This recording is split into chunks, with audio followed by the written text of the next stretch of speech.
रोजच्या कामाची धावपळ एवढी असते ना की सकाळी उठल्यापासून रात्री झोपेपर्यंत कंटिन्यू जरी काम केले ना तरी ते संपत नाही. आणि 2 मुलांना सांभाळून सगळ्या काही गोष्टी मॅनेज करायला ना खूप कठीण जातं. तुमच्याकडेही कोणाचं बाळ असेल ना, त्यांना समजतच असेल की मुलांना सांभाळून सगळे काही कामं करणं म्हणजे किती डिफिकल्ट आहे. आता इथे ना मी सगळ्या काही गोष्टी आवरून घेते. रात्रीचे जे काही भांडे घासले होते ना ते राहून गेले होते, कारण मुलांना झोपवण्यात करण्यातच आम्हाला 12-12:30 वाजून जातात. म्हणजे काही राहिलेले भांडे वगैरे असतात ना ते नंतर सकाळी सुटून लावून घेते. ते चहा वगैरे झाला, दूध तापवून घेतलं आणि आज थोडंसं बाहेर जायचं होतं ना, त्यासाठीच इथे पटकन आवरून घेते.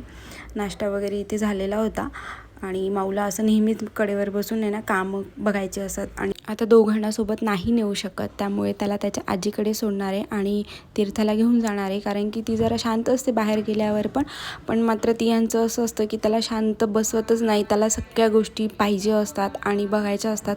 खूप एक्सायटेड असतो तो. म्हणून मग इथे तयारी वगैरे केली, जेवण वगैरे झालं आणि आम्ही निघालो इथे झुडिओला.